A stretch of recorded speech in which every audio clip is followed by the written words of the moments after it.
I'm Ashley Denktas. I'm a student director of UCLA Esports. As student director, I am responsible for maintaining operations for each of our 9 esports teams to make sure they're all staffed with a coach and a manager, to make sure that teams are running smoothly. And if there's any problems, I work with coaches and managers to help mediate/provide solutions. I also manage relationships between the teams and the administration, as well as manage funds and travel reports. So that whenever our team goes and travels in person, I'm primary contact to make sure that they have all the supplies they need, as well as get to where they need to go on site on the day of.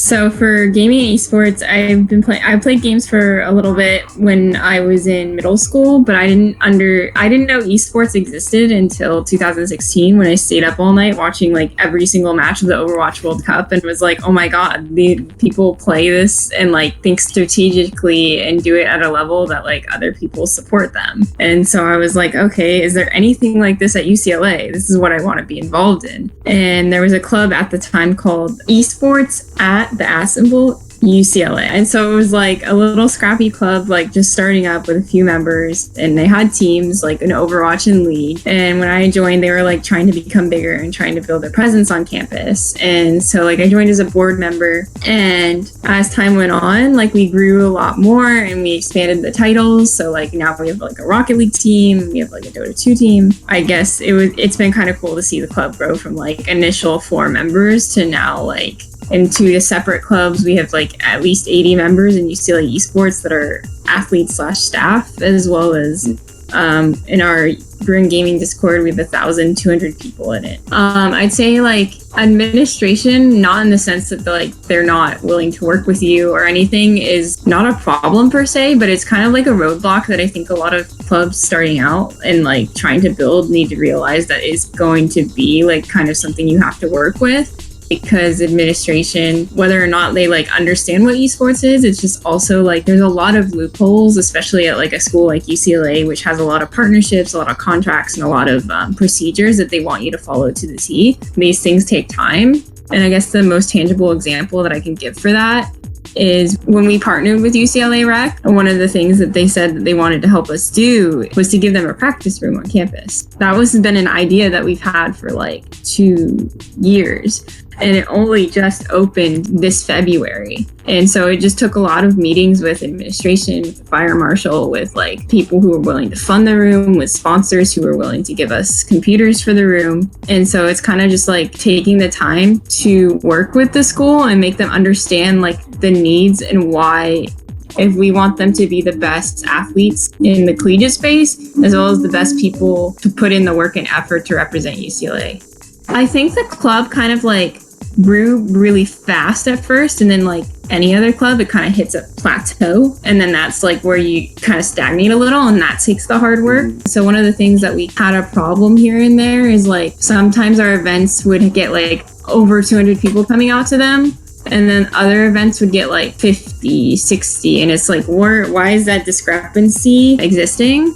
And so like one of the things that I really think is important for clubs who want to continuously grow is make sure that like you're active on social media and you're actively marketing in like the places that students will see, whether or not you print out a flyer, you're flying on Brew and Walk, or you're putting it in the dorms. Like make sure that you're not just trying one method in order to like grow your club. You need to like hit all your avenues in order to make sure that your club has reach and it keeps growing. Now we have people who are dedicated to like running our socials, as well as like thinking of different ways to market and get more eyeballs and make people realize, oh wow, like UCLA Esports exists. I didn't know that existed before, and I want to help out, or I want to go to their next event. We have League and Overwatch, Hearthstone, Dota 2, Rocket League, and Smash. Rocket League is our newest addition. We added this year along with Smash. But I'd say on our campus, League of Legends is definitely the most popular game. And whenever we have like viewing parties, even if it's like Worlds at 4 a.m., there's like 250 plus people packed in the room watching. And then like we also get a lot of League of Legends applications each year. It's definitely the one team that gets the most. UCLA just has a unique community where people that come in have played League of Legends for most of their life, and that's like their number one game. The next biggest game we have on campus is Smash Ultimate. There's a separate Smash club that Brew and GG helps run. They can get up to 200 people on events. Again, like staying until like 2 a.m. in the morning playing Smash. I guess just to give a special shout out, I'd say like one of our best teams at UCLA Esports is Hearthstone, because we have like some of the top players on the North American ladder. We actually have one of our freshmen, actually Dylan, hit rank 1 and went to DreamHack and was able to like place 4th. So I guess there are games that we wish we could offer.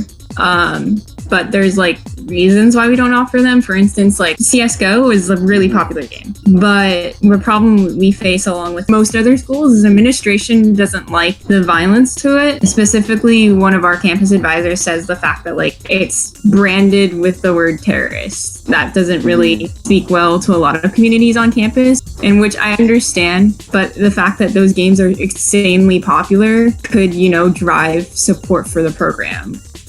Even with Valorant coming out, like I'm kind of interested to see if schools will be interested in that, because I think that's going to be a really, like, it already is a popular title, but it kind of does have CSGO vibes. Hopefully, because it's more cartoonish looking, people will be a little more lenient. But I guess off the top of my head, it also brings into mind like Rainbow Six Siege is kind of popular on our campus too, but we can't support that game just because it's also, again, it's like terrorists, it's realistic looking guns. As we get more acceptance in esports, we're just going to have to like educate more and be like, yes, these games are violent, but that doesn't mean that you endorse the violence behind them. We obviously experienced it at a smaller level. Do you guys even get Overwatch? We did get Overwatch is rated teen. Oh, okay. Because I was about to say, like, I love Overwatch is definitely my favorite game. What I also don't understand is fundamentally all these games are kind of the same. Like, you have the same objective, whether like to kill the other team. It's just the way that it's perceived is different. Like Overwatch is cartoony and like the monkey is funny when it dies, but in these other games, because it looks too realistic, it's like, so it's weird. Yeah. For me, I think esports and collegiate esports in general, like esports is slowly becoming the next form of entertainment. I think as time goes on, like it's going to become more mainstream, and people, like it already happens in South Korea, like esports pros are like celebrities. And so I think as it becomes more mainstream, like you're going to get obviously more people who like do it for a living, but also the people who help run the orgs are also going to be like more necessary and more involved in the economy, I guess, for lack of a better word. And so it's going to become another major business sector. It's just like how much time it takes to get to that point. I think collegiate has a really big opportunity to help feed like the next generation of leaders who are going to like pioneer this industry and make an impact on it, because like obviously not everyone's going to be a player. I'm not good enough to be a player, and I love Overwatch, but the thing that it inspired me to do is become good enough so that I could work for an Overwatch League team or like another game company that I really love, and use that passion in order to like find skills and be involved in the community in another way. And so I think collegiate esports does many things, but the two that come immediately to mind is like if you're playing on a team or even helping run the program, like you gain valuable skills and collaboration and leadership and all these other things that are necessary when you like go in the outside world and using your career or just like your personal life between and interrelationships. It's helping you take the next step in order to like better yourself. It also just like gives people the opportunity to like follow their passions without having to like sacrifice something that's really dear to their heart. People graduate and they like go and